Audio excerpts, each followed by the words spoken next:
Showtime, showtime. What's up, good people? What's up?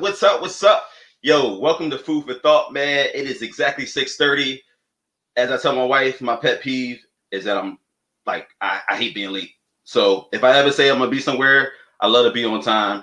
Every Friday at 6:30. Welcome. Thank you for chilling with your boy. Food for Thought. Today, I am super excited. I got my boy Dame Diggity with me, right? We go back, man. We brothers in the faith, brothers as black men, brothers, in terms of fraternity. Man, we check a lot of boxes and we have a lot of conversations offline. So one day we were kicking it and I said, man, I would love to have you as my co-host just for a couple segments, particularly because what we're celebrating this month is Minority Mental Health Awareness Month.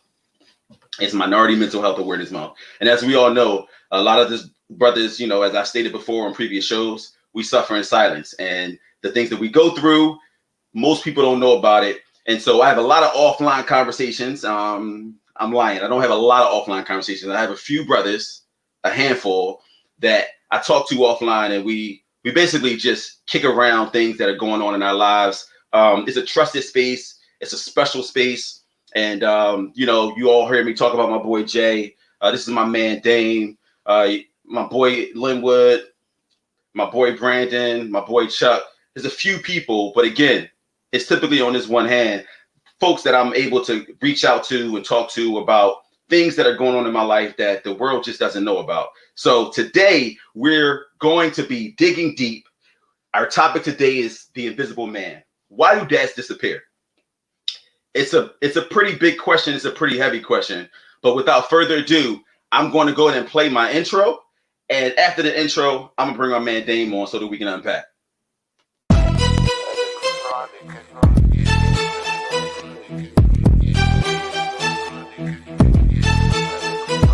Yeah.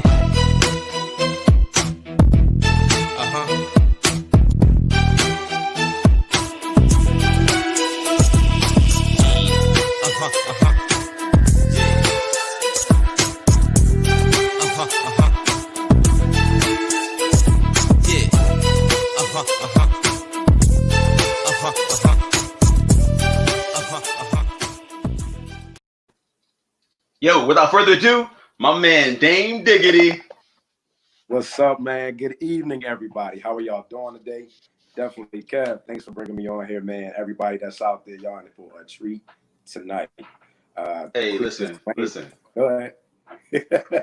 Quick disclaimer. Go ahead. We out here to just share, love on everybody, and create this space so everybody can pretty much just open up and share some things that's probably been hidden. And even if you're not willing to share, we got enough topics to actually address, talk about. For some of you that don't know who I am, my name is Damon Hopkins. I'm an entrepreneur. Been in the entrepreneur spirit for at least 15 years, but then this last 12 years, I have a business called Jump Bunch in Northern Delaware, and I'm also a crisis counselor with Delaware Guidance Services. So definitely for this month of National Minority Mental Health Awareness Month, we want to jump on and tackle a lot of things, and I definitely believe we got to start with the youth before we can get to these grown men or our adult people out here in this world. So thanks for having me on, brother. Listen, man, you already know. So, it's funny. We go back a minute now, and I can't say that we've talked regularly, but as of late, man, we've hopped on some FaceTimes and we really did some digging. And I think one day we talked about this topic, man. And better yet, I gave you an assignment, and I promise you didn't do it. Actually, I did. All right. So did you get in touch with him? No, I did my part. All right. So just so the people can know, man. And I know you did your brief intro, but I want you to be able to. Can you all hear me? Because I definitely don't. I don't have the joint near me. You can hear me? All right, cool. But I like the optics of having a mic. Can y'all hear me? Yes. All right, cool. So yeah, I basically told my man Dame, I said, look, we should both reach out to our pops and we should ask, what was the question? What is the most memorable, what is the memory that you have of me as a child? Mm-hmm. And so, yeah, yo, my man said, listen, I'll reach out, but ain't no telling whether I'm gonna get to him. So tell Right. me about that, man. Did That's you how it like, is, man. what you call him? You text him what? So what I did is like I don't have my father's direct contact. Why So not? and as we're talking, because it's not always stable. It's not always a stable environment situation for him. So I call my grandmother, and most times I can get through. This week I haven't been able to really get through. So who knows what the reason is? But sometimes no news is good news. But I know I've talked to him a couple weeks ago, and all is well. So I'm sure I'll get back in contact with him. But this is not unnormal for me. This is Okay. not a normal for our relationship either. So it's all Huh. good. All right. So we definitely gonna dig into that. But before we do, I want to give a few things in terms of themes of the day, right? We'll talk Mhm. about fatherhood. We'll talk about resilience. We'll talk about community. We'll talk about relationships that we have with our fathers or the lack thereof. And we'll also go into how possibly not having a relationship with our dad has shaped us as men in terms of how we lean in to other relationships. We'll talk about childhood memories, which we're digging into now. We'll talk about grit, man, and where we get that from. We'll talk about purpose. We'll talk about dreams, and we will talk about father figures. I'm not sure if any of you know, we have a lot of father figures out in the world, and they should be commended. There's some highs, there's some lows to that, but we want to unpack and we want to talk about father figures and what that means to fathers who are raising kids that are not theirs, and some of the things that men have to go through and process as a result of being all in raising raising a kid that's not theirs, but not necessarily having all rights and privileges. I think that's something we definitely would love to unpack. So, brother, I want to talk to you. Well, actually, I want you to say a little more than what you already said, right? So, Okay. you talked about who you were, what you did. Talk to me about your family structure. Are you the only child? Do you have siblings? Were your parents married? Was your dad around? Was he not around? Was he there? Was he present? Was he not present? Was he there and not present? Tell us more. All right. So I'm a product of well, pretty much like this. I was raised by my mother and my grandmother. My father wasn't, and from what I can remember, my father wasn't around that much. So pretty much single parent. Pretty much raised me. I do have a sibling. My brother's father.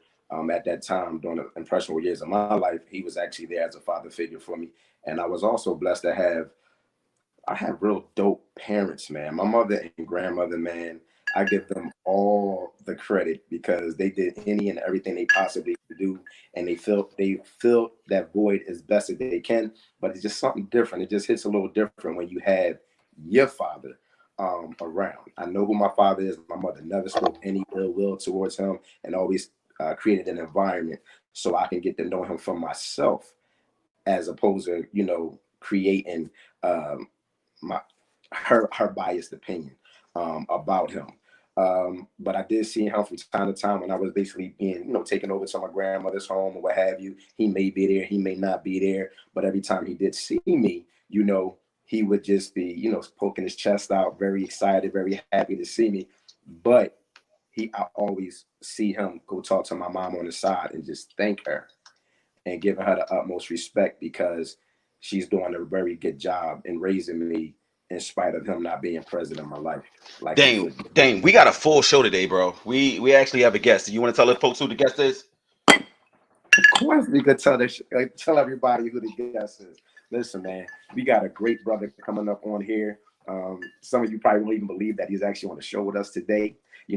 His government name, they call him, Jeffrey Mack, but I know him as Bam, Bam Bam Bam, from bam, LA. bam, Yes, bam. Bam Bam from Yeah, Bloom. you know, Ben Mike He's going to Curvers. be coming on He here with might. us tonight. We can't even big up. We got a band may or may not be here. We don't know. But the Right. invitation was extended, right? Right. Um, this is a much needed conversation. Just found my father after 32 years, brother. That is powerful. That is Awesome. powerful. That is Awesome. awesome. Yo, that's awesome. We give it up to you, man. Love that. We'd love to hear more about it, but definitely love that. We also have another special guest. You Yes, want to we tell them who that is? do. Yes, this is my man, Mr. Richard Sutton. Y'all might know him as Mr. PDQ, PDQ. author of Fear of Becoming a Man. Yeah, the And only Q stay that will be tuned. on this show today. Stay tuned for the next book that he's going to be probably telling y'all about at some point. I think it's called Black Men Decoded or something like that. Yeah, yeah. He's a force. He's definitely a force to be reckoned with. All right, so back to you, Dame. You thought you was off the hook. What's your rate? How would you rate your father? Scale of 1 to 10. 10 being like the best relationship ever. All right. So my scale on for what I would think a father should be, I would scale him like I would say a 6, and I'm gonna tell you why. I give it that high because he gave me life. You know, in spite of his lack of ability or reason for why he wasn't there, if it wasn't for him, I wouldn't exist. So I love and appreciate him for life itself. And that's not just, I could resent him, but I don't, right? So I rather you get yourself together and allow the people that know how to really do this thing do it. And that's how it's been working. And that worked for us. But did I have some pieces in that I was missing? Absolutely. But I've learned, I've developed defense mechanisms growing up. And that's kind of shielded me in certain things of becoming a man. So I would love to have him around. I probably don't need him as a man to a degree, as much as I have needed him growing up. But again, I was blessed to have a village raising me. So again, I know he probably not even see this, but like, love you, Pops. And I appreciate you for just being you, man. I love it, man. That was you know what? My B cup. Hey, my man. Cheers to that, man. Listen, yo, I might actually get tears out of you tonight, good brother. I think you and your feelings. I think you and your feelings. Yo, I asked you one question. I said scale of 1 to 10. You gave me a whole explanation, which I love that. And you told your pop you love him. I love that. So I actually did the assignment as well. Okay. So I called my pop and I was just like, yo, Pop, what's up? Hey, what's going on, Kev? What's going on? Yo, Dad, what's your fondest memory of me? It's because you told me to pour this. I don't drink, bro. And this is what you did. You told me to pour this, and this is why. The funny part about this, I don't drink that much neither. So something's gonna happen during this show today. I'm a church boy, but hey, I'm not against drinking. Let's be very clear. I think they turned up a little bit in the Bible. They just didn't like go crazy with it. But yeah, that's another conversation for another day. So look, yo, so I called Pop, and he was just like, oh man, I gotta think about that. And so, to be honest with you, I didn't give him the benefit of the doubt. I said, yo, this dude, he doesn't have any, right?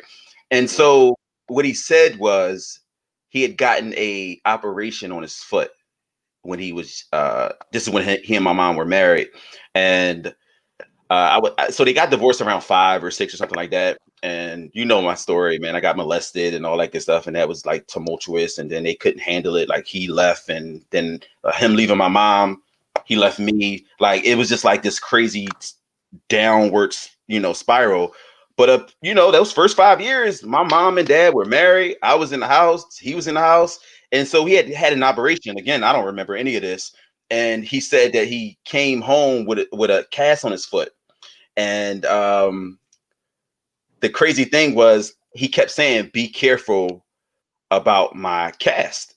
And I was just like, I guess disregarded what he said. He kept stepping on this man's foot. And like, it was like excruciating. It was very painful for him. And that's one memory. It's not the best memory, I suppose, but it was a memory nonetheless. And I really appreciated it, man. Like I really appreciated him thinking about that. And the crazy thing is, I don't know how many more he have, and honestly, it doesn't really matter, right? But that was a memory, no less, and I appreciated the moment. And I didn't, I didn't push anymore. I was just like, yo, Pop, I appreciate you for that. This is a super important topic. There's so many brothers with the same experience. I know it shaped the father I wanted to be by seeing what not to do. That's a good point, man. That's absolutely. That was on my notes here. Absolutely. Yo, just so y'all know, Dame got dressed for this drink. He got he got a specialty drink. Yo, Dame is my man. And the crazy, I'm gonna go back. I'm gonna share something with you, and I want your perspective on it. I want you to tell the viewers what this picture means. Oh, you got to send me this picture again, man, because I don't even have it. Nope, you should have it, man. This is did we know each other before this day?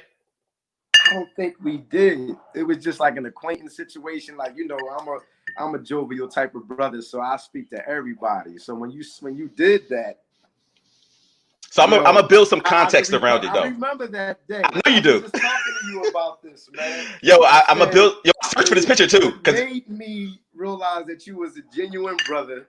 Now talk to them about frat, though. Talk about how we're in a large fraternity, and that doesn't necessarily mean that every brother is your brother. You know what I mean? Like, and I know I gotta go to counseling, and I know I got my own issues that I got to deal with in terms of getting active and getting all that good stuff. But yo, tell the brothers like how which feeling you got when I sent you that picture, because we didn't really know each other. We ain't banging each other like that. Right. We didn't know each other. So, but prior to you sending me that picture, Kev, I never forget. We was in the library at Chester High School. What were we doing? Doing the Guy Right program. And out of nowhere, you tapped me and you was like, yo, bro, I love that right there. And I was like, what are you talking about? You was like, you with your son. Most of the kids that we're there, we're helping other kids within the community. But, you got a refill. You got a refill over there? Yeah, you see my about to refill. It's a specialty drink. So I'll bring my baby with me. You know what I'm saying? Now, that baby is a big young man now. He's 16. He's bigger than me. So, he'll love to see that picture. And when I was like, yo, you kind of broke the ice in a sense for me. Like, I love brothers. I knew a lot of the brothers that in the chapter from, my undergraduate years and all this other kind of thing. But I was trying to merge into this alumni life. And, it's a transition a little bit, a comfort level. So doing that, I was like, man, that's what's up. You know what I mean? I got somebody that's just genuine, right. You know what I mean? On some just regular man stuff and acknowledge fatherhood, which is a big thing for me. It's a very big thing for me. And you already know. Listen. Yo, man, I appreciate that. I think it was. Cheers to you. Listen, man, cheers all day. I don't have a refill, so I'll sit. But look, I wish you was drinking what I was drinking. My wife made this drink, man. She made this drink like some weeks ago. Nah. It's ferment, and then I added something else to it. I'm good. I ain't messing with you, man. I'm good. Yeah, man. Like, yo, I can hear my pastor right now. Like, yo, hey, doc. You had one, but then I saw you had two, and then you wait, and then you had a refill. Listen, man, you had a refill. That's different. When I was drinking the first time, was on some real. We grown. Yo, and honestly, I don't even. I don't surround myself with people who are overly churched. I surround with people who are truth tellers, people that are very authentic in how they show up in the world, man. So it's no issue. I'm authentic. When I get on this platform, I am who I am, and I appreciate that. And I appreciate you, brother. So I could drink with my brother. But I wanted to show this picture, man, because I remember that we were doing Guy Right, and I was teaching. I don't remember what I was teaching these young men. But man, I was going in. We had like a whole series of, I think it was English, because that's my background anyway. Yeah. And so it was a good moment, man, for us to connect. And so what I do realize is that, and we got Bam in the green room, just so you know. What up, Bam? We see you, man. Greetings. Yes, sir. I am. Yeah. So, yo, man, like, to be honest with you, I just love fatherhood. I love every part of it, man. I love, man, I give my son a kiss sometimes, man, and he just be like cringing, and I give him a hug, and I just love the fact that I'm able to do that. And I know I wanted that. I wanted it so bad. And we can unpack, man. We got 3 episodes, right? And we could talk about how I had my dad when I was 2, 3, 4. Then, I got molested by my babysitter, who was a man. And it was like the son of my mom's best friend at the time. So that's trauma on top of a trauma, right? And then, I got my dad like disappears. What's the name of the episode? Like, my dad disappeared. And it's like, I knew where he was, right? He lived 7 miles away. Yeah, I did the calculations, right?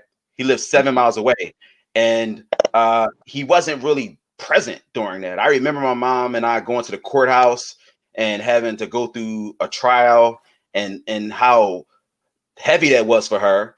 And then it drove her to have some addictions of her own. And boom, now we had this life of craziness and chaos, right? Right. And then, fast forward, getting to college, and I already told you I dropped when I was on, and when I was going through membership intake, right?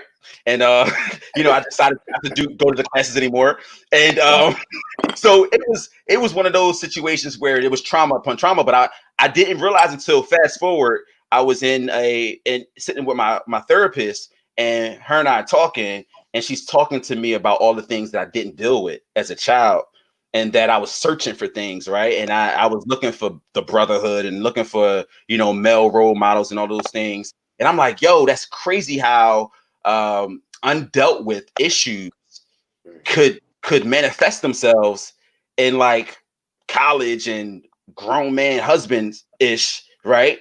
And we're coming in contact with folks that they have undealt with issues, and it just Right. becomes chaotic on top chaos on top of chaos on top of chaos. And it's crazy, but I'm going to put a pin in it, right? Because I want to. You said something earlier, and Bam, if you're listening, please hold tight. We got you. We're going to bring you in momentarily. All right. You said something earlier with regards to mothers and the power of mothers' words, man. So let me give a disclaimer. I love my father. I think I overlove him. He drives me nuts because he really thinks he did a good job and he was trash, right? um, but to your point, when I'm around him, he's like proud, and it's like, yo, what are you proud of? Because like I don't think you got a newspaper clipping or you don't have anything to say that you're proud of. But the fact that I can put my hands on my father is more than what I could say a lot of people have. So I'm blessed in that they're right. You get your father a 6 for giving you life. I think that's very generous. I think brothers can be babies all day, and I might give you 2, I might give you 3. But again, 3 episodes, bro. We don't want to jump in there too fast. I want to Right. unpack the power of a mother's words. My mother never, to this day, has said a bad word about my dad. And again, all accounts, I love my father, but he was not the greatest dad. There's 4, 5 of us, 4 in the possible, right? That are all by different women. No judgment there, but like it was not the most ideal situation. My pop wasn't like emotionally available or any of that, right? But my mom, like there were times where I was on the mantle, like sitting on the front stoop or the mantle, whatever, and waiting for the red Cherokee to drive around the corner, and either it'd never show up or it would be super late. And my mom would just hand me snacks and hand me food and just keep me comforted while I was there. Never once Wow. like, yo, see that? She didn't do that. She loved the hell out of me in spite of whatever occurred and allowed me to vent, but never, ever said a bad word about my dad. And of course, my mom just made a comment. Talk to me about that. What's up, moms? Mom is Well, name. She gonna be calling you son in a minute. That's just how she is. that's all good. I'm calling her mom already. It's amazing how, like, you're 42 as well, right? I'm 41, good brother. Give me my year. I bet you'll be 42 this year, right? November 16th. You already know. All right, so you're 78 baby, right? Or Yeah, I'm a 79. 70s baby. But go ahead. All right, whatever, man. So the reason why I was going there is just that in our generation, you know, this is not uncommon to be raised by single parents. And to your point, like when I say my mother and my grandmother, they instilled the Lord in me in such a way at such a young age. They thought I was going to be a pastor. You know, No I could comment. quote. I could. It's a lot. It's enough. It's a lot of shades to me. It's a lot of layers to me. So when you start peeling back that onion, brother, you don't know what you're going to get. You might get a little bit of everything, right? Yep. So um, I would say at a very young age, I didn't even know what my dad looked like. Right? This is one of the stories I wanted to give. I didn't know what he looked like, but I had a picture of him that my mom had. And this is like back in the 70s. He had a little bush or whatever. And I went to a Christian school and we went to the YMCA. I'm a big swimmer. My dad is a lifeguard. So we actually go to this YMCA. Your dad is a lifeguard. Interesting. My dad is a lifeguard, right? Right? How about that? So he's a lifeguard and been a lifeguard for years. And we go to a YMCA and I was going to ask you, could you swim? Yeah, of course I can. Right? So he all day, brother. You got 3 episodes. You stuck with me. Not knowing my father's at this field trip. My father's the lifeguard at this pool that my school takes us to. Right. Right. And he goes and asks the teacher. He said, "Hey, is that little boy's name, Damon Hopkins?" And he was like, "Yeah." He was like, "Yeah, I'm his father." Right. So, Brother Phil comes over to him. He was like, "Yo, you know this guy?" And I look at him, I sized him up. I don't know him. And I jump back in the pool. Right. So I go home. I don't feel no type of way about nothing. Yeah, because you don't know. So I go back home. I said, "Mom, guess what happened to me today?" It was this dude. I described him like I could have gave a sketch to an officer or something, right? And she said, after I was done, she waited like 2-3 minutes. She said, "Baby, that was your dad." Wow. I said, "Really?" How old were you? So of course he looks a lot different than what he did from the 70s picture that she had of him. How old were you, bro? I was in like preschool. I was in like not even like preschool, kindergarten. Right. But I remember a lot of things that relates around that because I remember that story. I remember, him coming around. Like he would always be around for Easter because my mom gonna bring me there for Easter, and we went to church around the corner from the house. Shout out to Strawberry Mansion. I went to Cornerstone Baptist Church. That's where I was baptized at, and that's where we was at. We'd always go around there. And he would, that's him. He'd be poking his chest out. My grandma loved her to life, man. Yeah. God bless her. And that's St. Charles, huh? Was it St. Charles? You said, was it St. Charles? Yeah. I went to St. Charles too, man. St. Charles in South Philly. Hey, yo, we're going to pause for the calls because we can't leave Big Bro. He's Big Bro, and you already know that.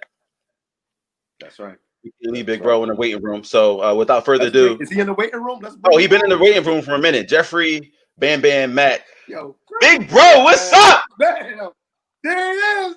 What's up, We can't hear you, man. Is your phone muted? Yo, he like one of those guys that be on a Zoom call, be like, yeah. My There we go. Hey. What's going on, my brothers? What's up, big guy? Hey, man, I ain't making no noise, man. Yo, what's up, baby? Man, I love you, dude. Yo, every time I'm in your area, I reach out and it just be like last minute. So I haven't seen you in a while, outside of social media, of course. Right. Good to see you, brother. Yeah, good. And I appreciate the invite on. Hey, listen, you already know. Look, I told Dame, I said, yo, I invited Bam Bam, but you busy, so I don't know if you're gonna come. I made time, man. I made time. Good stuff, man. With you, Bam? Hey, man, just happy to be on this side of the dirt, trying to get this stuff ready for the school year. I'm a director of a school for kids with autism and emotional disturbance needs, and we trying to figure out how we gonna get back into school. I don't know what kind of games they playing, but wait. So have you all did anything? Are you like on a virtual, like on the way? Yeah, we've been doing virtual education since March. So we just started our ESY with June 29th. So we'll go to July 30th with that. Okay. Yeah, we'll pretend that we know what ESY means. I'm sorry, that's the summer school, extended school year. So it's the summer school for our students. So our kids go to school because in the summer, because to have them off from June to August is just too much time. They may regress in some of their skills. So we try to keep them sharp over the summer. Yeah. We call there's something we call that the summer curve or the something. But yeah, man. Listen, Dane. Yo, we got Bam on. Can't waste this man time. We got a good solid 15 minutes, but he knows he can hang with us if he wants to, right? Right. Bam, we talking about fatherhood. And I hear you have a different experience. So I'd like to, if you could tell our listeners a little bit about who you are and just give them a high level of how many kids you have, what's your father in your life, so on and so forth. All right. Well, Everybody know my name is Jeff Mack, but these people call me Bam Bam. I'm born and raised right there, 13th and Erie Avenue, North Philly kid. So, you know, Yeah. my dad was in my life. I think he moved out around 12. You look back on situations, man, it's like when he moved out, it was the excuse that was given when he moved out is kind of different than Right. now that you're older. But it was all good. And I saw you talking about how your mom raised y'all and had always had that part. One thing about my mom, man, and Patsy raised had a heavy hand, man. I can only remember my mom calling my dad maybe 2 or 3 times to be like, "Yo, come deal with him." Outside of that, you dealt with Patsy and Yvonne Jones, I hear that. and you ain't want no trouble with them. It's still a problem. But I got 2 kids. My oldest boy is 27. We call him Little Bear. My youngest boy is we call him Little Diamond. He'll be 19. He'll be 20 next month. Nice. Grown. So Well, almost. yeah. Well, he ain't in my house. He grown. There you go. So I mean, I raised my boys. I was married for a while. I got divorced. Probably I think it was like 2014. His mom moved down south. He stayed with me, and I raised him from that second half of middle school through high school, and then that first semester of college. So, and I can tell you, fatherhood is probably one of the best things and best rewarding things that has happened to me in my life, man. Wow. So talk to us briefly about when your pop left, right? Mm.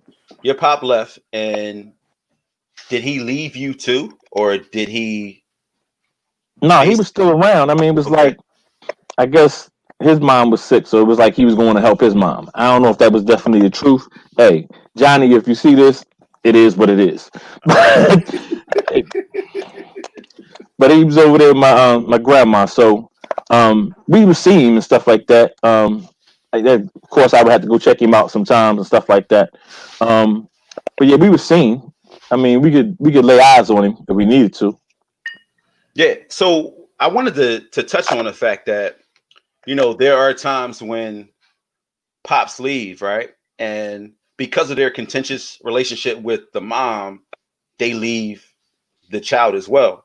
And I'm not really sure what your experience is, uh, co-host. But what I will say is, I kind of felt like, all right, so things didn't work out with my mom. All right, pop. So what does that mean for me? Like I'm kind of like I'm left holding the cards, and I could use you right now, right? So I think it's rather telling that okay, things didn't work out with you and your mom, band, and things didn't work out with you and your wife, right? And so, do you think that the fact that your pop stayed around, or at least stayed connected and showed you that he was present, had anything to do with your innate ability to want to show up as the best version of yourself for your kids? Oh, absolutely. My dad taught me a lot of valuable lessons. I mean, even when he was with us, and like sometimes he'd come pick us up and he had other kids with us, from kids from down the church, because he was always being a mentor and a father figure to a lot of other kids too. So I learned a lot of things what to do from my dad. But one thing I learned from my dad that most people don't really realize is what not to do. I didn't Hmm, agree with everything he did with me. So that's good. some of the things he did raising us, I made sure I did not do with my kids. Dang, we talked But about that. he was around. He taught us a lot of lessons. And it was always if I needed to get to him, I can get to him. He came around, but if I needed to get to him sooner, I can get to him. I could always pick the phone up. He was always around. And as far as with me and my wife, I mean, we got divorced, but she called me now. Listen, I'm on the road. Go down there and see what she needs. So, but we always on the same page. We tried to be on the same page with the kids. So, we good friends. We probably the best of friends now. Now we got to live together. Yeah, But I hear. if she tell me, hey, something's going on with the kid, or the kid need this, or the kid need that, no problem. There's no problem. I mean, my issue with her has nothing to do with my issue with my kids. Got it. Got it. Dang. Brother, I'm so glad you mentioned that because even going through this whole situation, I was doing a little research and just surveying people and talking to different individuals. Things happen, right? Mm. And the world will want to believe or will want to make you believe, or different statistics and things that come out and want to make you feel like that the reason why our young men or some of the youth in general are having such a hard time is because of the absence of a father in the home. However, just because someone is absent in the home as in together with the parent doesn't definitely mean that they're absent from their children. Right. You understand what I'm saying? So regardless of what some statistics may have shown, your father, in your sense, what you're saying is that he still was an advocate and played an advocate role in your life, or instrumental, or influential role in your life, where he was there despite not being able to make things work with mom. You understand what I'm saying? And I've seen that, and that's been happening for generations and generations beyond us. You know, a lot of times we're talking from a personal aspect of it, you know, how it's been affecting us, where they would just disappear, period. But we got to also look at what was going on during those time frames. Like during the time, like I'm a late 70s baby, right? So we like kind of like on a cusp of the crack epidemic. You understand what I'm saying? So once that come in, like technically speaking, the person that had us or we knew, they're sick now. They're not the same person. So you can't hold to the same standard as if someone that has the regular mind. You understand what I'm saying? Versus someone that's going through a sickness or an addiction. You know, once an addict, always an addict, because you're going to always be recovering from that particular situation. So, you know, like I said, this show is definitely meant to address certain issues or face them so we can address them, not keep hiding and not talk about it. But it's not necessarily meant to bash our brothers and our culture because of for whatever. But we just talking. It's just one of them. It is what it is type of situation. Absolutely. Right. You know, straight, no chaser. You know, and so just, I mean, like So like one of the big things I did, again, everybody knew who my oldest boy was, little man. Everybody knew who my youngest boy was because I always kept him with me. Because I realized, and this is one thing I tell a lot of moms, because a lot of moms will say, "Hey, I can't raise a boy to be a man," and I tell them all the time, that's a lie and it's an excuse. Yes, you can, because grandmother's been doing it for decades, for centuries. So, but what we have to do, and I teach, and I work with a lot of single moms too with that, is the same thing I did was our kids are not going to always listen to us. After a while, we just dead. So you got to have other role models around them that's going to listen to them, that they'll listen to, but also have your type of mentality. So they're going to teach the same lessons you teach. So there's been many a days, man, I taught my son something, and he'll come in the house. Hey, Dad, guess what I learned today? Da da da da. I just taught you that. What are you talking about? I got to the point where I'm glad you picked up on that lesson. But what he don't realize is I done already talked to that football coach. I done already talked to that baseball coach. Hey, he's having this issue in school. He ain't doing his homework. Rap to him. Or he doing this. Rap to him. So I kept my kids around positive role models so that they can see what a man is supposed to be and what it looks like taking care of their kids. That's good. And to also teach and reinforce the lessons that we already teach them. Because after a while, again, we just dad. I'm tired of listening to what dad's saying. Every time dad always preaching. But I didn't talk to that football coach. I didn't talk to that basketball coach and find the gentleman that he respects and the women to help round out that village, because we got to have a village. Bam. Let me ask you a quick question. So you are, you've been in the frat how long? When did you cross? Oh man, it'd be 29 years in October 25th, 1991. Just 29 years. Good stuff.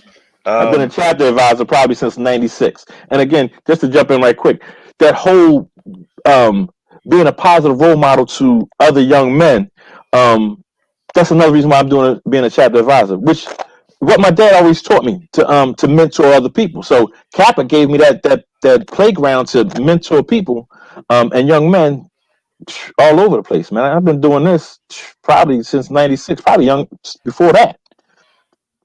We have a comment that says a lot of times when fathers leave the home, the first son has to play her man and the son, and it's difficult. So having to be like almost put in a position as her man, but also be the son. Any thoughts on that? I certainly do. I have absolutely. So that's go ahead. The biggest issue. That's a bad problem that a lot of people do. That kid is not your man. That kid is not your friend. Your child is your child. You the parent, they're the child. When they start trying to make them think they're the man, all of a sudden, now that child start getting out of place and saying some things or doing some things he shouldn't because he thinks he's the man. No, you still a child. Yeah. So this is what I'll say, right? I I never forget that, and my wife and my mom will kill me. Hold on. Okay. All right. I gotta stop drinking, guys. That was a directive. Um, I don't know why. I think I'm good. But anyway, so yeah, I remember having a conversation with. Well, I'll keep it a whole being. I was in premarital counseling with my then pastor. It was Pastor S. Todd Townsend, and I remember they looked at me and said, you have to divorce your mom," and I was confused. I didn't understand what that was about, and so it was a situation where, like, unbeknownst to me, my mom and I are so close, right? I never called myself a mama's boy, but it was like literally she's all I had, right? It was just her and I growing up. And so through all of the trauma and through everything, good, bad, or indifferent, it was just my mom and I. So I meet my wife and it's like, look, this could be a shared space. And didn't realize that's not kind of how it works, right? And so it took somebody outside looking in to say, you're going to have to divorce your mom. Bro, chill. I don't even understand what that means, right? So of course I'm defensive in the very beginning, but then I understood what that looks like. My mom and I are still close, right? She can depend on me for anything she wants to. But there's, my wife had to occupy a space. And so that's very interesting that the brother said that, because I guess I can relate. But I think what I will say is, brothers to brothers, right? We have to extend grace. Sometimes you can't fix what you're not willing to face. And sometimes you can't face what you don't even know is a thing. You don't know it's a thing because it's all you know. And my mom says, say it again, brother. I was not having that man thing. Um, Yo, mom's always gonna be on here and she gonna say what she want to say. Right. But yeah, so I appreciate your thoughts on that. But you're absolutely right. Your child has to be your child, and that void that you have as a parent, you have to be very careful as to not allow that to be a something you allow your child to fill, even inadvertently. It's a good point. You couldn't have said that better, bro. Like I have some of the same experiences. Speak up a little Like, bit for me. can y'all hear me? Yep. I said I had some of the same experiences because for many years, I was the only child. For at least 10 years, I was the only child. So it was just pretty much me and my mom. Of course, my grandmother was there, taking care of everything for the most part. However, it was not only was it just a mother and son, but she became my best friend. And even to this day, my mom is still like my best friend. She never steered me wrong. She put me on game to a lot of things as a man. And I think I shared this with Kev the other night, was like, yo, our mothers, in a sense, raise us to be the man they wish they had. Where you have an absence of a man in the household or what have you. And I never forget when not my son, my brother's father, he kind of like checked my mom in a way, was like, listen, he he is not your equal. That's not your friend. That's your son. You understand what I'm saying? You can't do this, you can't do that, and whatever the case may be. And fast forwarding it here so many years later, even in my marriage, it was times where I had to like pull back. You know what I mean? When they say like leave your home and cleave to your wife or what have you, and she becomes the number one woman in your life or what have you. That was a transition that had to be made. However uncomfortable it may have been, that doesn't mean that you love your mom any less or whatever the case may be. But it was something that had to be done. Absolutely. And a lot of times it's some things or some voids that haven't been filled, maybe in your mom's life. You understand what I'm saying? Because it becomes a comfort zone there. Like again, we're talking like this parenthood thing isn't meant for one person to do alone. Oh, it's definitely it's two-person sport, baby. It's a two-person sport. Absolutely. Absolutely. So when you doing it by yourself, like I'm gonna keep it a beam with you.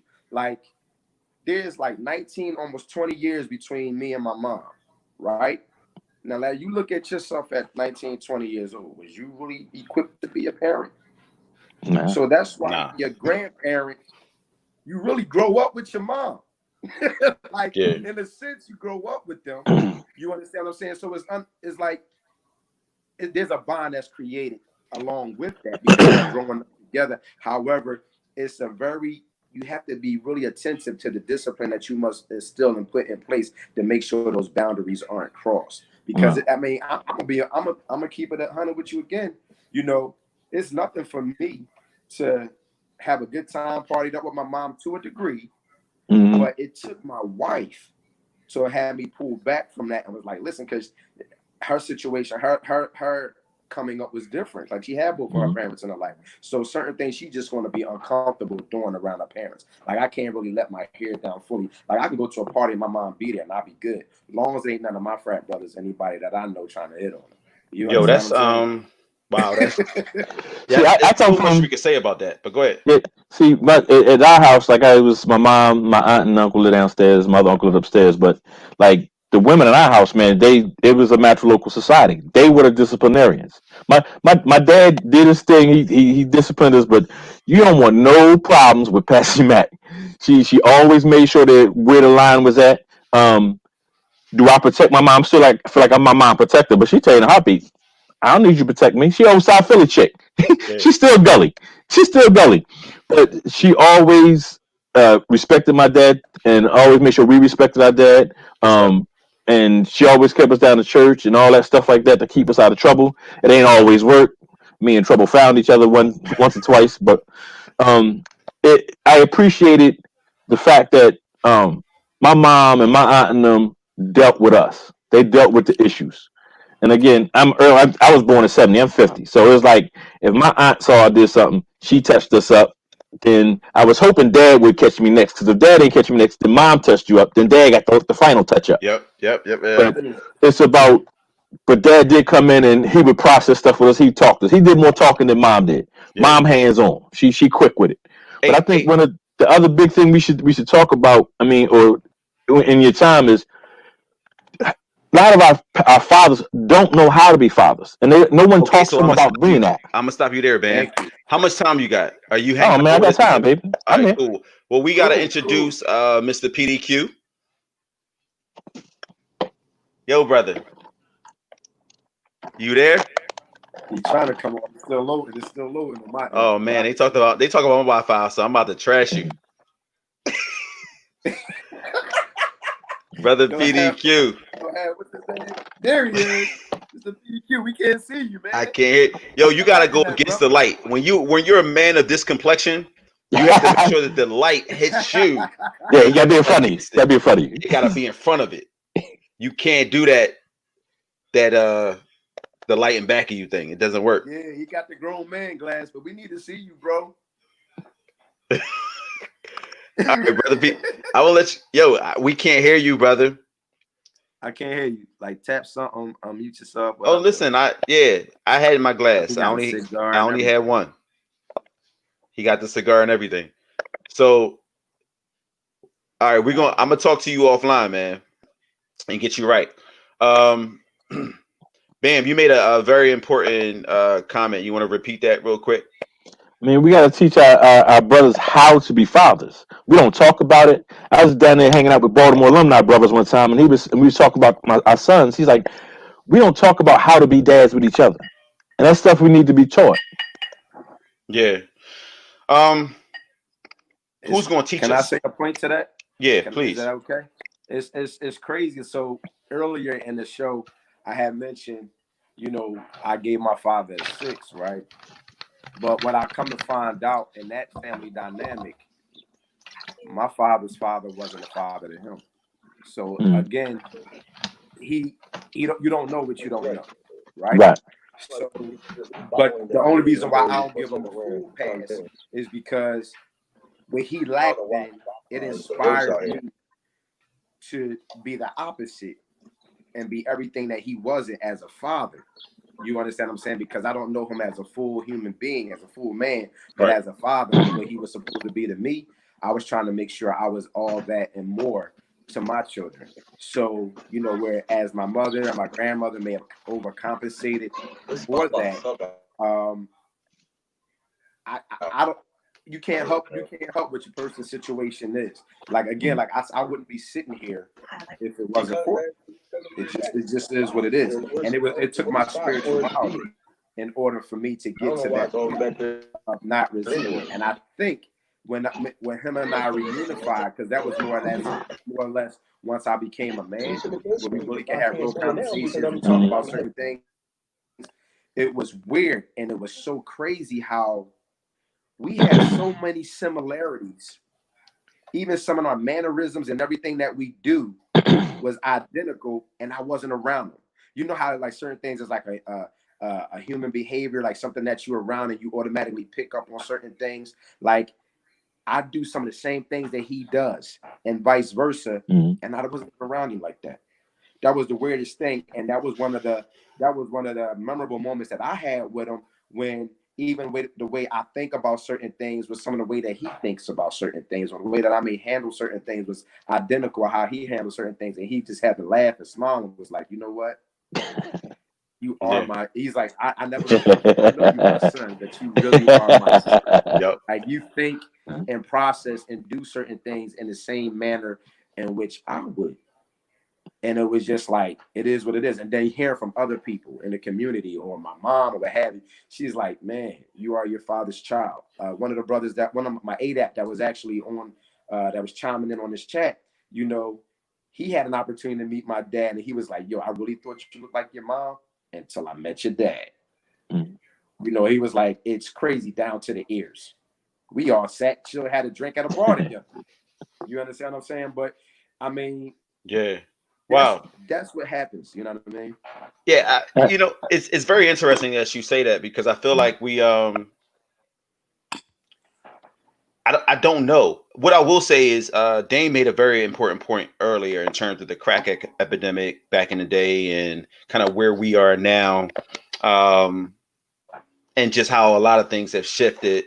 But then this whole notion of, to your point, Bam, of like who's teaching men how to be men and fathers how to be fathers, particularly if you didn't have that that influence. And I almost feel like when you look at our generation, man, I see a lot of brothers that are like me or at this stage in their lives where we are shifting and we don't have the role models and we didn't have the model and we didn't have the blueprint, but we're being the change that we want to see in our young people. And so I feel like that has to be noted at least. Right. So one of the ways that we can teach each other or teach somebody to be a better father is learning from each other's mistakes. It ain't, oh, I got the blueprint, do this and that and everything is great. No, we can sit around, us three sitting around talking about, yo, man, I did this with my kid. Yo, that didn't work out well. So now we know, let's try something different. So sometimes it's learning from your mistakes. Just having those conversations helps us learn. Now, y'all know I do my little Diamond Chronicles on Facebook. Sometimes I put out the stuff I know, maybe it helps somebody, maybe it don't. But for the most part, it's like having conversations. This worked for me, this didn't. Right. There's no real blueprint to do it. We can follow the blueprint that our parents gave for us, but it's like what worked, what didn't work. All right, let's try this something differently. So the brother said, oddly enough, we talk about this a lot more now as fathers, at least amongst the brothers I'm around. Still sharp and still. Yeah, I always question how iron really sharpens iron. But anyway, this is a really good point in terms of, you know, we do have these conversations a whole lot more as fathers. Ola said factually, mothers aren't taught to be mothers either. We expect it to be an innate thing. But it isn't. That's really deep, man, when you think about it. And actually we're gonna take 10 or so seconds to reflect on that as we take this break.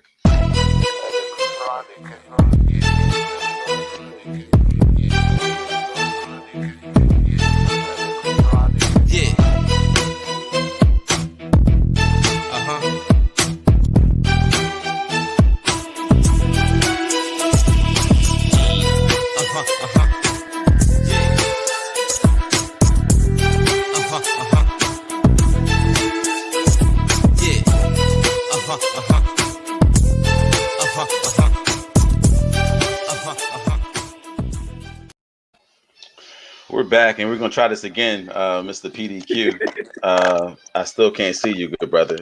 So make sure we can see your screen. Come on, Rich. We should have probably tested this with you, but it's all good. Listen, man. So Ola, for whom we all know, right? That's one of our brothers. He made a statement that was really poignant, in my opinion. Factually, mothers aren't taught to be mothers either. We expect them to be, and we expect it to be innate thing that just comes naturally. I think that's important to really note because they got it. It is innate. I assume that it's innate, that that motherly, that instinctual thing is going on. I too feel like I incorporate that thing, that je ne sais quoi, when it comes to fatherhood, man. I love being a dad. But let's talk about that statement rather quickly. Any thoughts on it? Hey, actually, I do think that mothers are taught to be mothers. You got to realize, grandma's always there showing them stuff. If it ain't nothing but from teaching them how to trying to teach them teach them how to cook in the kitchen, what you need to cook for your baby, how you need to do this with the baby. How many people actually sit down and teach that father how to change a pamper, but they taught the mother. Now, real funny. My high school year, my senior year of high school, my aunt had just adopted my Dominique, and as a baby, so I had to do a presentation worth 2 grades. Man, I did an oral presentation on how to change a pamper. That's because my aunt and them taught me how to change a pamper. They taught me how to be a parent. So you have more grandmas around, especially if dad is gone. Those mothers are being taught how to be mothers. Okay, so I see your We point. don't always get that training. No. I see your point because I see Ola's point as well because no one's necessarily teaching them. However, one can argue that they are being taught because they see it, right? And if we don't see it, then nobody's necessarily teaching us. Wow, I don't know how much time we have, right? Question though, the statement is, but when as a man do a men wait, but when as a man do a man when does a man realize I have a child? Let me reach out or step up, especially if you out having more kids. Are we ready for this part? I mean, we can shift gears, man. Bam, if you hanging with us, let's go. Hey man, I can hang, man. All right, listen. So there are brothers that are having kids, right? And they're having kids, and they're having kids, and they're having kids. And why don't we go ahead? And I wanted to get Mr. PDQ's perspective on this, but I want to jump into a portion that I call Future versus Russell, right? Yes. And so you got Future, who has, I want to say, 8 baby mothers, and you have Russell, and their only connection is Sierra, who happens to have baby Future. And I don't know if you all are aware, but if you don't know, I want to go ahead and I want to give you some background knowledge and some context with this, right? So Russell Wilson gives $10,000 to Future's baby mamas. And so this is going to touch on father figures as well as kind of, it's going to touch on a whole lot of things. So Russell Wilson, again, gives $10,000 to Future's baby mamas. In 2019, Russell Wilson, we all know, some of us do, he signed a huge contract extension that pretty much made him the richest guy in the NFL. It was a 4-year, $140 million contract with a $65 million signing bonus. A moment of silence for that, right? And so now he's giving all of Future's baby mamas $10,000 for each of their children's college fund. What I want to unpack here is the fact that I want to start shifting into the notion that there are father figures, there are fathers, but there's no real excuse not to show up for your kids. I don't care how many you have. Like, is there an excuse? I mean, even the contentious relationship with the child's mother, which really does impede on your ability to be present fully. I will give you that. But we really need to dig deep with this one, because I'm not on this platform just to talk. Like, I want people to be healed. I want people to understand different perspectives. I want people to do their work. Like, when you think about, there are a lot of brothers that we know that are in our back pocket or in our community that are not the best fathers that they can be. And some of the things that they say is, well, I mean, she's a this or she's a that. And we're gonna unpack the Russell Wilson versus Future thing. We're gonna talk about that. That's powerful. So what I get from that, he's utilizing his resources. Like, he's good. They're good between both of them together. They got money, and then he signed that. He got his red cup. You messing up, man. I got water. I'm drinking water. No, but he got his red cup, man. Oh, you got the red cup. What color cup you got? Damn. It's water. But yo, we had this conversation. You messed up, Dane. But anyway, go ahead. Continue. I didn't bring the red cup. We just decided to do glasses, but it's all good. But what I was saying was, Wilson took it to the next level. Like, what he did was create an environment and a space where his child wouldn't feel too much envy amongst his siblings. You understand what I'm saying? So it made it feel like they don't have an opportunity or a chance. Because there's a lot of us out here, we straight financial aid with it. Yeah. You understand what I'm saying? You might be in a situation where somebody put a fund together, a 529, or maybe you lucked up and somebody saved some money for you and you had something to start with, or they was able to pay for your education. But at the end of the day, that was a honorable and righteous thing for him to do, because he created an environment for his child not to go through certain hardships with his siblings, because of his resources, being part of his offspring. All right, so the question about that would be, how does Future feel about that? Like, what is Future doing for his own 8 kids? That's going to need some college money. You know what I mean? Or regardless whether they use it for college, because we promote education, we promote college, but do everybody go to college way? Yes, no.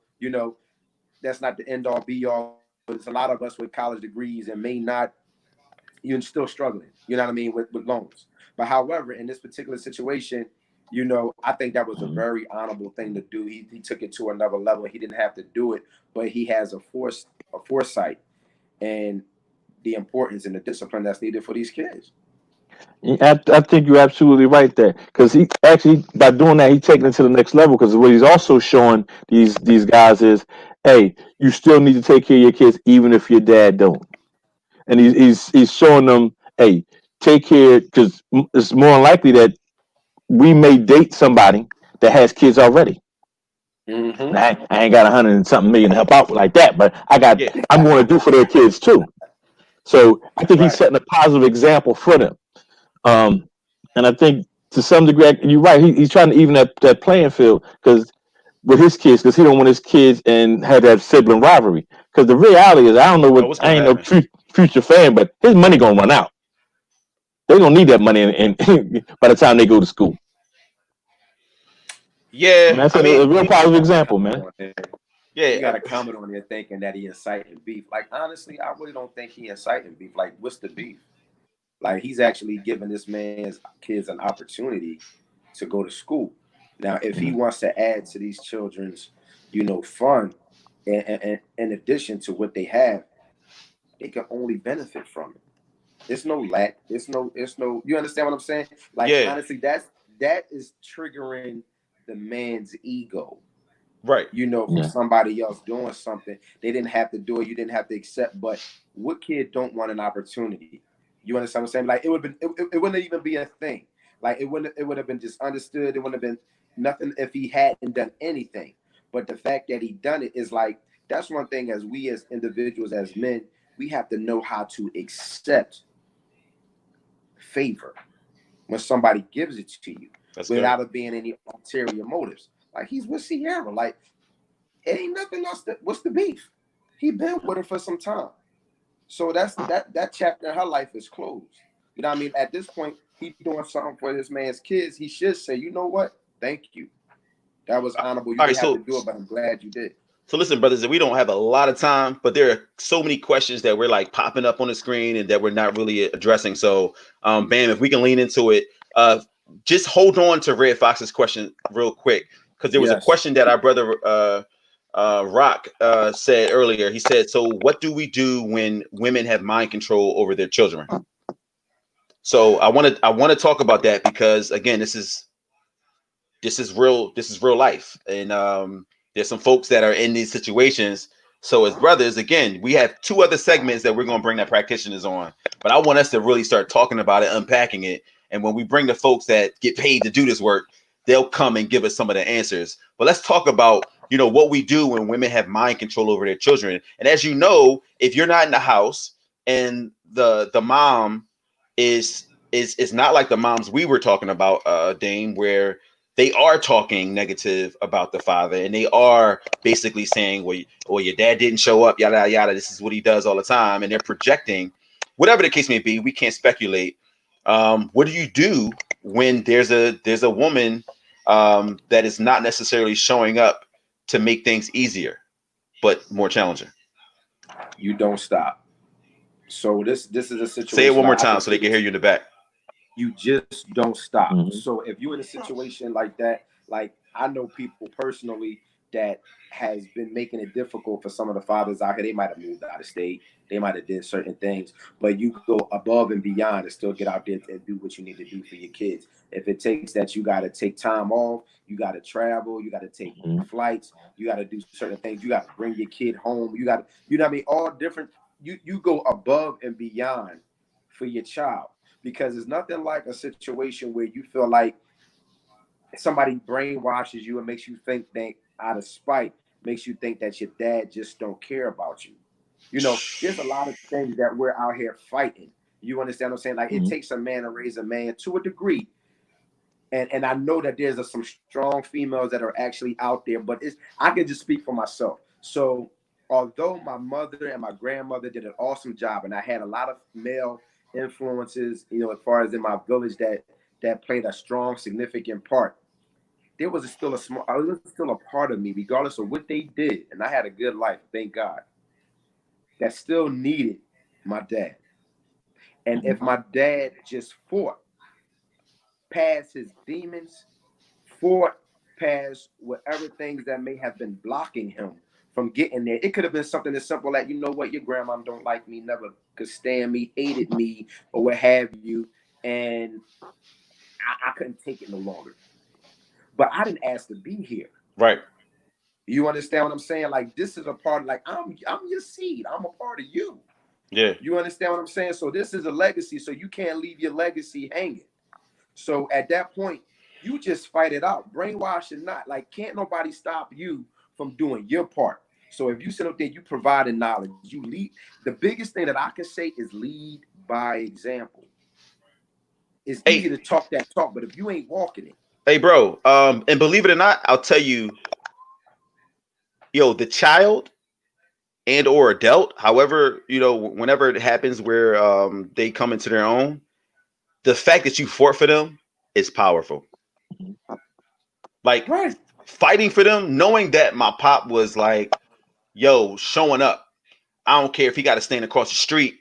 And it's like, I knew you had to come out some point. Just know I love you. Like, fight like your life depends on it. That's what I'm talking about when it comes to fatherhood. Like, there's nothing but death that can keep me apart from my kids. Period.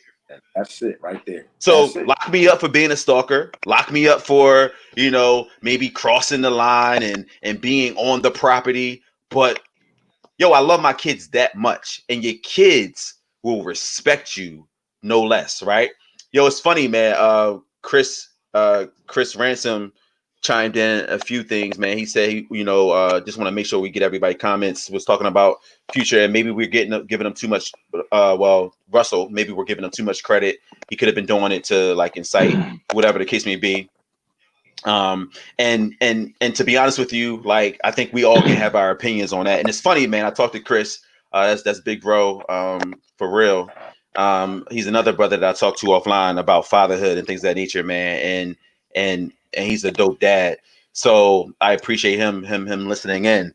But listen, brothers, we could talk all day about this this notion of, what do you do with mothers that make it hard for you? But I think at the end of the day, it's just a challenge. It's a challenge, and so is it that easy for them to give you hell and for you to fall back and be like, all right, well, I'm not going to deal with the mom or the child? Bam, what are your thoughts? So, I mean, one of the things you can do, because again, before I even got married, me and my baby mom have been together for years. We started dating back at Bloomsburg years ago. So it was a time where we lived together, then we separated. Now we never had those type of issues, but he would stay with me a week, he would stay with her a week. But just because it was her week did not mean I disappeared. What a parent can do, you can go to the school, you can go volunteer at the school, go check on your kid at the school. Go, if your kid plays sports, go volunteer as a coach or go down to the sports thing and see your kid. You can go places where you don't necessarily have to actually interact with that other parent, where it's going to become a issue. Because last thing you need to see is that parent see you and the mom arguing. But go to the school, volunteer at the school, go help him with his homework, or do some other things like that where she doesn't necessarily have to be there, but they can always still see your good side. Dad don't live with us, but we know dad around. We can get our hands on dad. That's good. What I'm going to do is I'm going to ask Dame. I'm gonna put you in the green room and have you reach out to our brother and see what the deal is and see if we can figure that out. Because I don't want him to have it'll be a missed opportunity. We're looking forward to him chiming in. That's cool. All right. Yeah, man. It's a lot going on with that, and I do understand that there are some brothers out there, particularly some brothers that are listening right now, that are in situations where they're it's not the most ideal situation with either the ex, albeit wife or girlfriend, but there are kids involved, man. And these kids, when I look at my kids and I realize what they need and what they desire, it's not really complicated. They just really want you there. They want to be able to know that they can put their hands on you. And so for a long time, I gave my dad a lot of grief. But the one thing I can say is that I was always able to pick up the phone and call him. Like he would answer. I could go to his house, and he wasn't emotionally available. He didn't teach me how to ride a bike. He didn't throw a ball with me. He wasn't doing any of that. But I could put my hands on him. He didn't move from pillar to post. He wasn't addicted to drugs or anything like that. I could put my hands on him, and I thank God for my mom being the woman that she was, because she never spoke ill about him. She allowed me to form my own opinions, which I think is important. And the funny thing, man, my dad, like I said, my dad moved out when I was about 12. My dad still lived right over at 27th Lehigh. Yeah, North Philly. Yeah, listen, I haven't been to my dad's house probably since I was about 15. His mom got sick. I used to go over there and help take care of her while he went to work. But I haven't been to his house since I was 15. But again, if I still need to reach out to him, I could talk to him. And sometimes you guys have that communication. You gotta have that communication. So Red Fox had a question earlier. He said, "Do you brothers feel like there are more black fathers stepping up to full-time dads?" I'm gonna let you take the lead on that one. I think fathers have always been taking the lead. I just think the media makes it look bad, worse than what it is. Do we know people who ain't take the lead? Yes. Do we have a lot of brothers who are incarcerated and gone for years so that their kids get raised by other people? Yes. But I think black fathers have been stepping up to take care of their kids more than what they've been given credit for. All right. Well, let's try this again. Brother PDQ. What's going on, bro? Can you hear me? Yeah, man, we can hear you, brother. Yo, hey, listen. I'm gonna head on out so that the brother can get on. I'm gonna head on out and get the brothers to shot. I appreciate that, brothers. Hey, Bam, we appreciate you, man. All right, later. Thanks, Bam. Much love, baby. Listen, I apologize, bro. I was having all kind of technical difficulty. I was ready to tap out. Yo, we know, but bro, you had your cigar and your drink, so yeah, he was ready. I was feeling. He was like, Hey, listen, welcome to the table, man. We're probably gonna be signing out at 8:00, so we got a good 15 minutes to really dig into some deep conversations with you.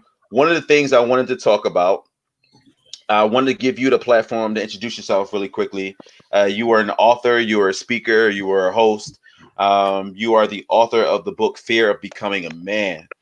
Tell the viewers, if you will, a little bit about yourself, where you're from. Here you go with the light in the back of you again. Oh, you don't like my light in the background? I'm just saying, you dark skinned, brother. So you gotta let the light work for you. That's all. All right, hold on. Let me switch.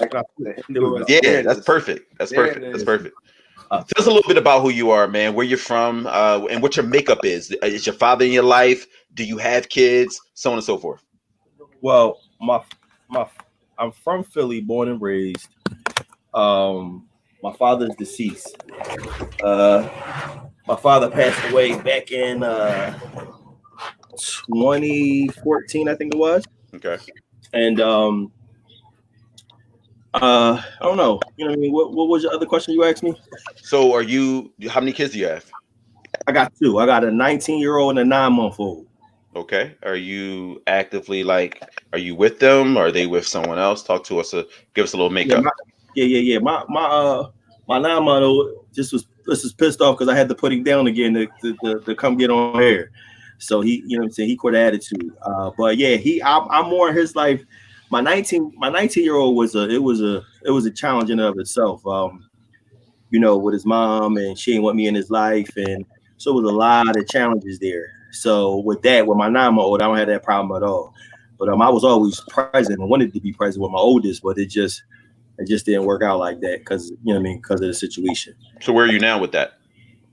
I'm good now. I stay on his hills now. Matter of fact, I just took him shopping. We went up to the outlets a couple weeks ago. You know what I'm saying? So he couldn't find a pair of sneaks for him because he's a size 15 and I'm a 13. So I'm a 14. I do understand, good brother. You understand that plight? That's real. Look, Dame over there like I'm a 7.5. I'm a strong 12. Y'all just got some big ass feet. Yeah. I mean, look, it is what it is. No comment. Hey, yo, bro. Let's talk real quick. I just want to close that out because before you were having some technical difficulties and that's facts. But one of the things we were talking about is when the mom makes it a contentious or a situation where it's not as easy for brothers to really lean into, and how brothers should really react to that. And Dame is looking at his notes right now. He took copious notes, just so you know. Yeah. So just talk to us about that challenge, man, because I think coming from someone who actually experienced, the mother, and again, we always give the disclaimer: we're not talking bad or down to anyone. We're operating in facts and not feelings, right? So just talk to us about what that felt like, what you did to kind of mitigate, hard feelings from your son. Like, it couldn't have been easy. So just unpack that a little bit for us. Well, anybody that know me personally know my pain and my strife I went through. That's a pain I wouldn't put on any man that really cares about his kid and want to be an actual father. I think that is one of the most devastating situations to have to fight against.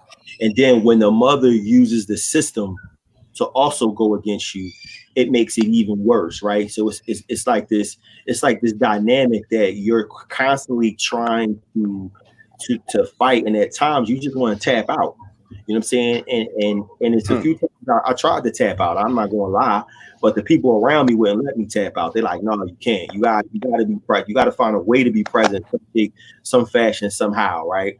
But those struggles is definitely not anything conducive especially when you got a black boy.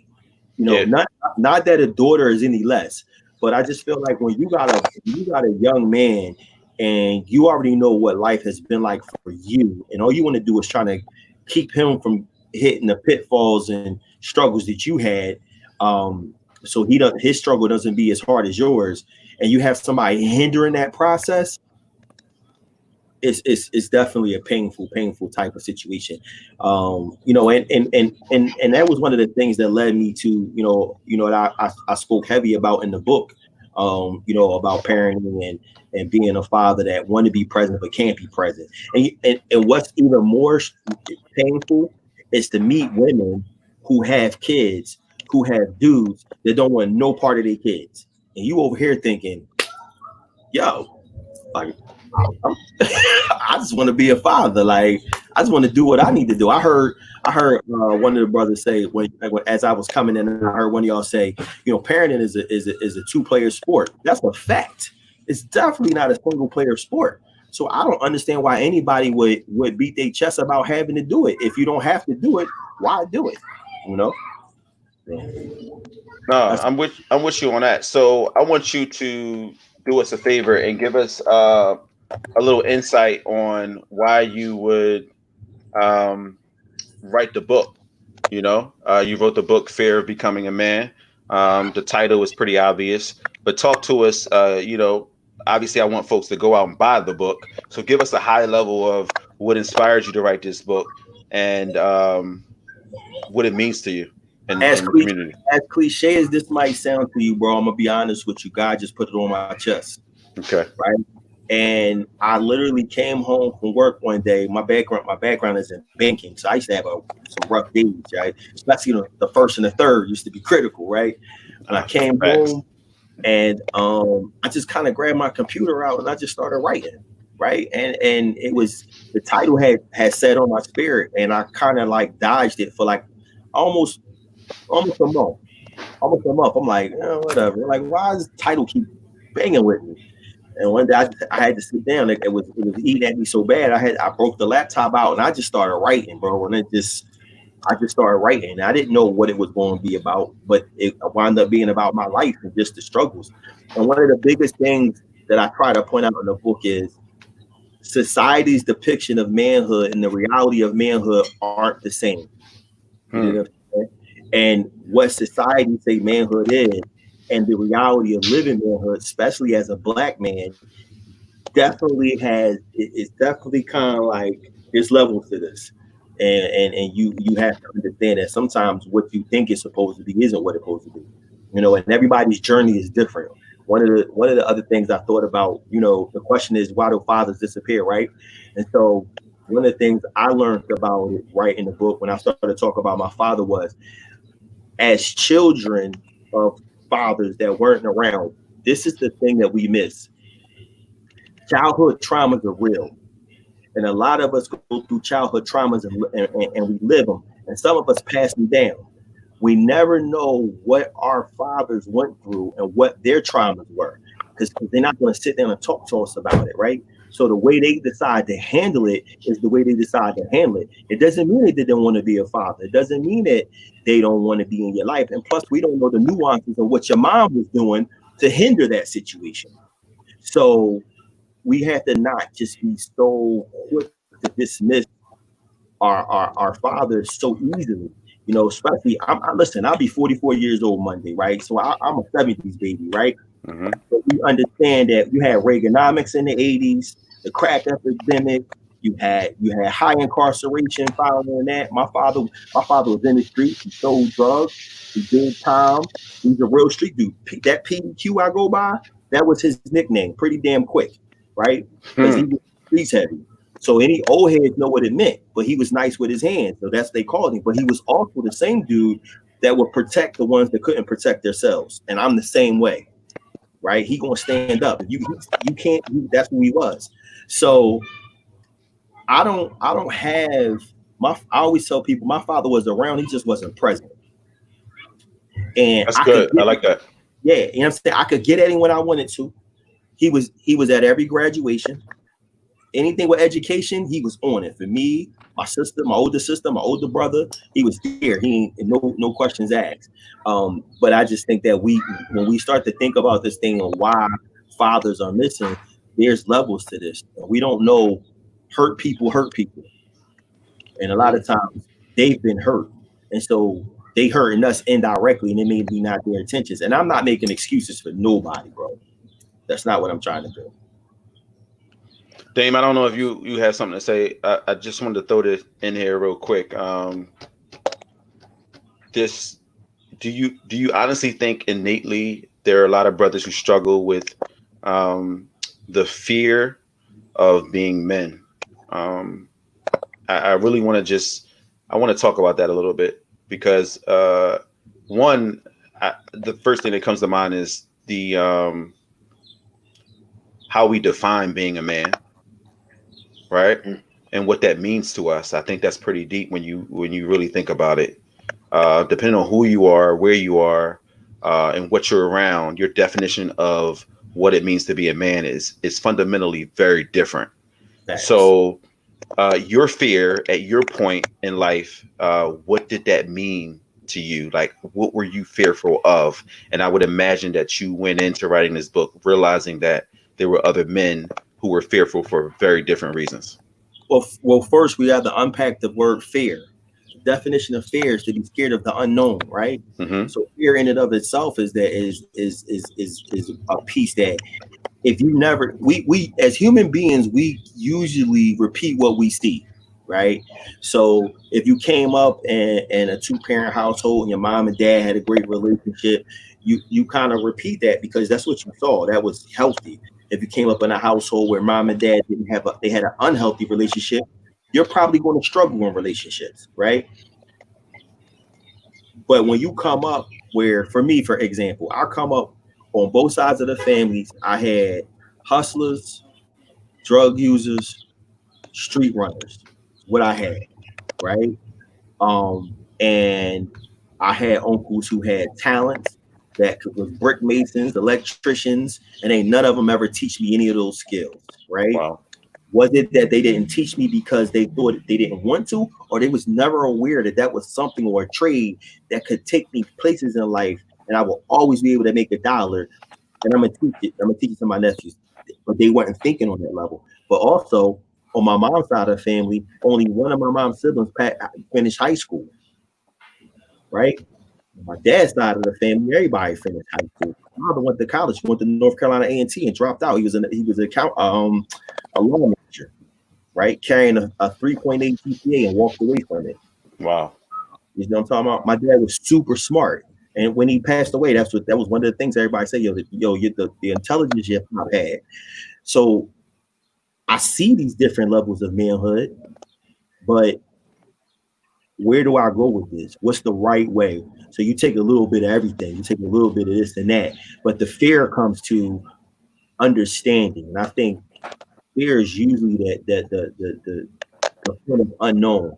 I don't really know what this thing is saying because society says a man's he's supposed to make this amount of money. He's Mm-hmm. supposed to carry his household. His wife and his chick ain't supposed to work. He's supposed to drive a nice car, have a nice house. I seen this, but it wasn't coming from working a 9 to 5 for nice cars. So, it's challenges. So for me, it was a space of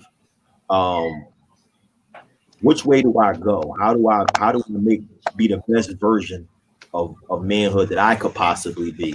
I had to take a little bit of this, a little bit of that from my uncles, from my dad, and make it out the best way I could. You know what I'm saying? So I think that's why, fear of becoming a man for me was the fear of understanding what's the right way and what's the right things to take to make the best version of me.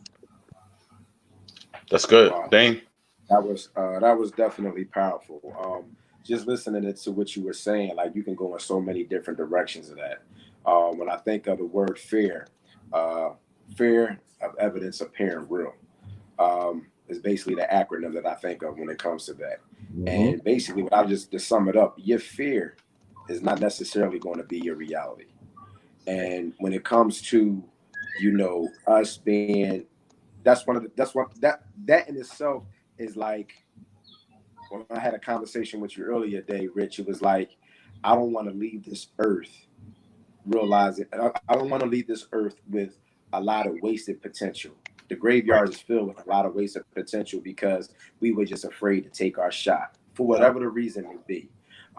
Here we are living in a pandemic and we're doing certain things where we're actually being put on pause, slowed down to take time and pay attention to what really matters, what really makes sense.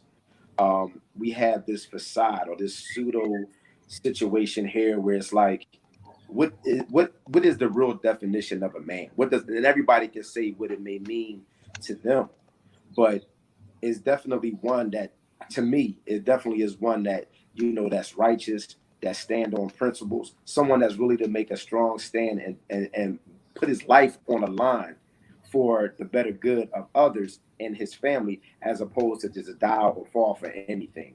Someone that's definitely, not irresponsible, but someone that's, doesn't make errors and judgments, but wants to just do what they know that they're supposed to do, regardless of how easy it's not to do it.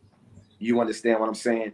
A lot of times we as individuals, it is not about our fathers being absent is the reason why we're doing other things. A lot of times we could be weak-minded individuals, and God gives us the free will to do whatever it is that we want to do. But a lot of times we choose our own way, and that might not be the avenue for us. You understand what I'm saying? So honestly, being a real man is be able to stand in the face of adversity, being highly opposed and ridiculed or laughed at, or what your friends or what the secular world may be doing, when you know what the foundation and the ground roots that you actually stand on is what you supposed to be actually out here doing.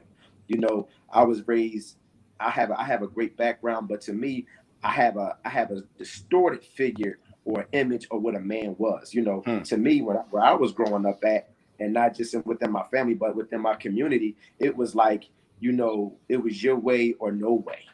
Right. You can have as many women as you want, but have that one woman that you might worship the ground she walks on, and that's acceptable in our community. But a lot of times we get this whole thing messed up, because again, it goes back to, like, marriage is the number one ministry in life, and if we can, and it's a war against it. So if we actually tackle that, we can fix a lot of the other foolishness that goes on in there out here, because it all starts from there. Like, that's what produces, that's what makes mankind, and a lot of times we just get it wrong, but it's a generation of wrongness that continues to go on. And it's something that it just comes down to real discipline, man. I don't care what you believe in or one way or the other. It's something that we have to do within ourselves to basically stop any generational curses and things that we may have within our families. But more importantly, just do what you think is right. And I'm not taking anything against. I don't mean you're a bad person or any of those other things. Yep. But we just trying to minimize as much headache and heartache as much as possible, and make it right for our legacies that come along behind us. We have to be that example for them.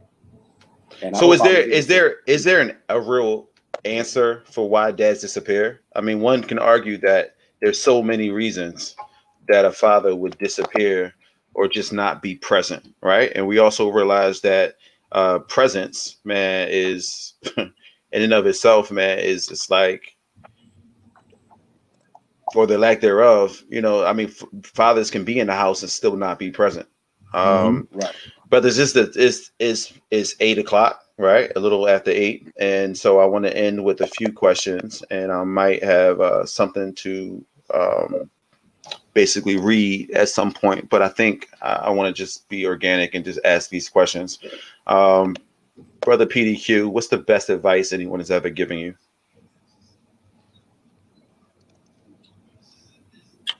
One, best advice anyone's ever given me. I think one of them was, your biggest hurdle in life is the person you look at in the mirror daily. Right? Interesting. That person is your challenges. That person can get in your way. And that person can either push you or pull you away because you get in your own head. The other one was, this one's going to be a little offset, but they was like, why get a little bit of people to give you a lot of money when you get a lot of people to give you a little bit of money?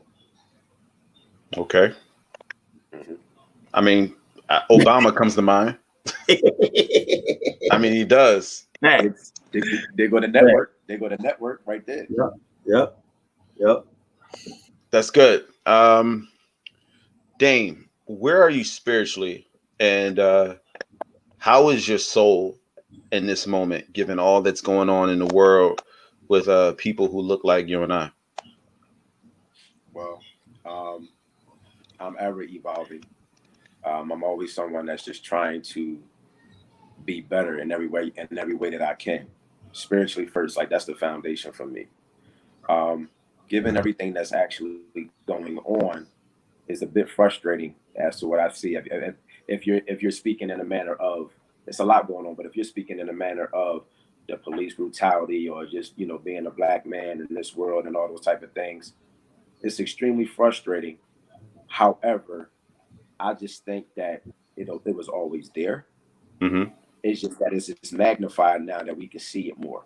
I don't think there's anything that's happening now that wasn't happening before. It's been happening for decades, or, you know, from generation to generation. It's just that we're being put into a situation where time is actually slowed down, and we're basically still enough to see and pay attention and to open our eyes as to what's really going on. Right. So for me, it's my job as a father to, one, be educated, be disciplined, but more importantly, share that with my children or anybody that I may come across, or any young individual that I may come across, or just to have a good conversation like we're having here tonight, to try to protect ourselves, but actually stand a good ground at the same time. Like, I think we're in a generation, we're at a time right now, and as well as in a generation where we can't be afraid to fight, and we can't be afraid to die. Everybody wants to go to heaven, but don't nobody want to die to get there. But at some point we got to go, right? So why not go hard, or don't go at all in any and everything that we do? Everything we do for God, right? So it's not a man out there, I don't care what color he is, he's not going to dictate what's going on in my life or how it's going to happen to plan out. I'm not doing this for you. Even if you're my employer, I'm not doing this for you, because anything that you meant for my bad, God's going to turn around for my good. I've actually lived that. I've lived that. I've had bad supervisors, and I don't like to speak negative of anybody, but things that they put in the way of to try to make it for my bad turn to my good, I still was able to make it happen. That's what I love about the pledge process and being part of this LU family, man. And just a part of Kappa Alpha Psi is that, you know, going through this process, I feel like I can walk on water and glow in the dark once I was done and accomplished something. There's nothing I can't do, man. And it's not going to be nobody that's going to tell me that I can't. And that's one thing that was in me before being introduced to anything else. You tell me why I can't do it, I got to show you why I can. Well, nah, you was arrogant before you got down, bro. So yeah, I was. Anybody, and you ask anybody, that's probably why they didn't want me to begin with. Right. I wanted to throw that out there. It's just something that's in me, man. And it's arrogance to a degree, but I think it's a lot of confidence. Yeah. And Facts. That's one thing that my mom instilled in us, is that, I mean, she's a community woman. She does a lot of things to help the community and everything else. And that's just something that's a part of who I am. And you know, say what you mean what you say, and you know, stand a good fight or fall for anything, man. So those are the things that I kind of live by: faith, family, and finance through fellowship. That's how I try to guide my life, man. I like it. All right, brothers, we are at the top of the hour, and the last question is just a question you could take however you want to take, but it's a very simple question, so there's no need to be verbose. Just answer the question. Brother PDQ, are you happy? Definitely. Brother Dame, are you happy? Yeah, I'm happy, but I'm in pursuit. I'm pursuit for more happiness. Okay, cool. I personally feel like happiness is a fleeting emotion, right? Get out of my head, bro. It could. I mean, it could thunderstorm and it could be dreary one day, and all of a sudden, that impedes on your ability to be happy. And so I try not to focus much on happy versus just being content and where I am at that particular time. And you know, it's all relative, and everything it's all necessary. Every day, every hour, every raindrop. This is National Minority Mental Health Awareness Month, and I think a lot of things. I want to make sure that we focus on mental health in our community. We are, and I say this damn near every podcast, is we are suffering in silence, and it's alarming. It's scary how this can turn out for some of us. I mean, there's a lot of pressure on, being good husbands, fathers, friends. And I don't think we have these conversations enough because there's a lot of weight, and at some point somebody's going to buckle, and we are our brother's keeper. So I just want to make sure we realize that. But happiness is sure it's important, but I think that day to day, I think we fall in and out of happiness. So I don't want us to put a lot of weight on that. But I'm glad that you brothers are with me today. I got a co-host. Man, we about to rock out. We got some amazing things in store for you all in the coming weeks. So Dame, what we got? We got Dame, stop talking about your thing time. Hey, throw it up again, Dame. And it's the help. It's good for your mental health. We're going to be tackling trauma on the 17th. And we're also going to have a segment called The Help, where we're going to bring some folks to the table that do this work. And it's a resource. If you haven't had one before, it's a resource that you'll need to just get a handle over your own mental health. I'm so grateful, man. Again, Dame and I had these conversations offline. And for the most part, the reason why I appreciate our relationship is that it's not a public one, right? It's not something where you're going to see us posting pictures or screenshots of our FaceTimes or anything like that. It's really just meaningful conversation where brothers can completely take the mask off and have good conversation. So I'm grateful that he was even willing to be a co-host for the next 3 segments. My man, I appreciate you, good brother. Brother PDQ, any last thoughts, man? Anything you could bless us with from the book that you feel like is a gem you want to drop before you hang off? And you're welcome back. So, hey, first off, bro, I want to say thanks for having me, man. Dame, that's my bro, right there. You know what I'm saying? He put the back call out. I'm like, yo, that's what's up, bro. Yeah, he all right. I love you, man. He all right. Yeah, all right. Let's not give him too much credit. Right. Too much, man. Before I start off, I also want to let you know, man, like, listen, I got a podcast too called Black Men Decoded. And we have these same type of conversations. We got episodes up. Our next episode is going to be that's coming up. It's going to be what's a real nigga with a question mark. We need to talk about that because we use the derogatory language and we need to figure out what this really means. So me and my bro going to sit and we want to talk about that. So we on all the podcast joints. So just type in Black Men Decoded, we come up. So I appreciate that. I don't know if I could give you one gem from the book, but here's what I can tell you. This is a gem from the book, but not verbatim. We just talk about being spiritually fit, being spiritually comfortable in our relationship with the big man above, right? I always tell the story, and I want to say it fast. I almost went to prison for 40 years on a kingpin drug charge. And the way the things rolled out for me was nothing but God. Like, for example, when I went to prison that night, they had me in a holding cell.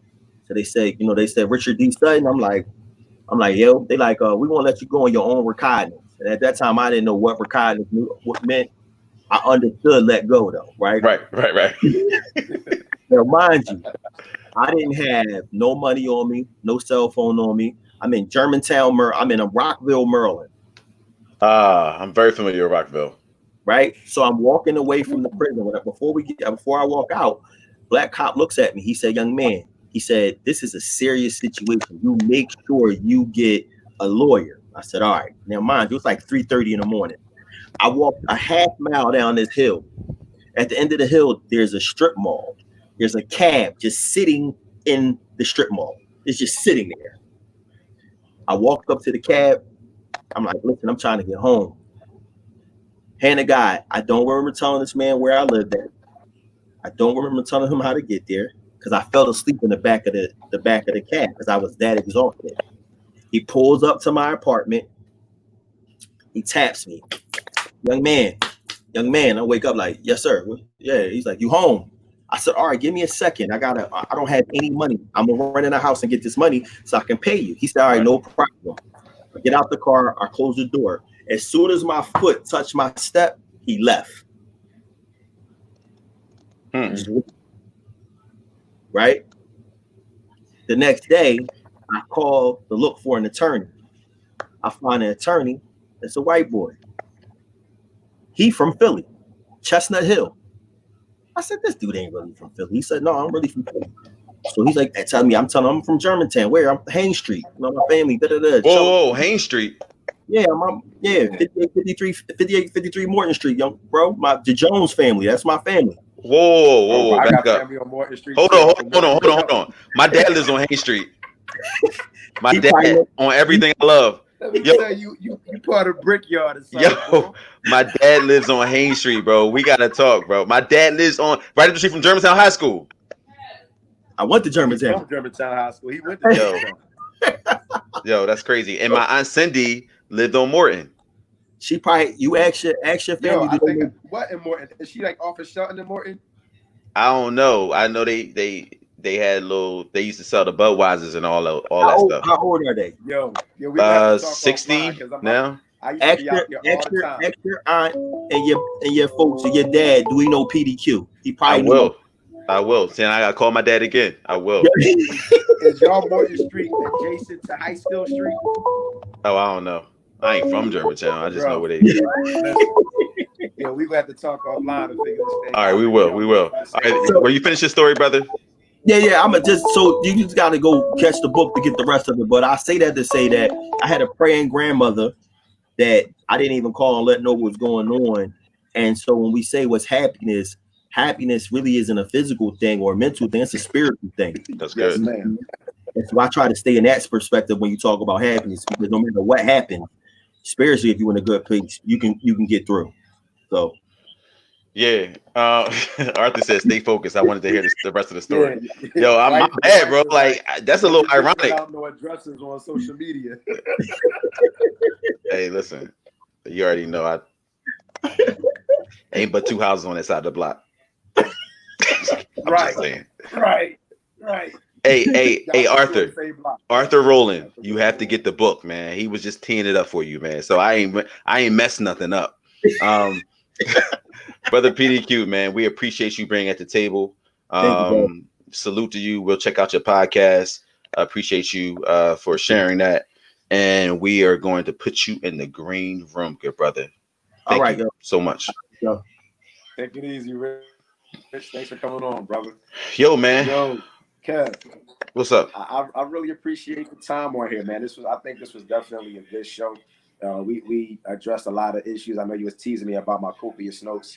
You know, just bro, it's like 3 pages over there, man. A lot of stuff. We still live. So what you got to say to the folks leaving? Well, this is about you, bro. I just got to thank you because this is actually my first podcast. Really?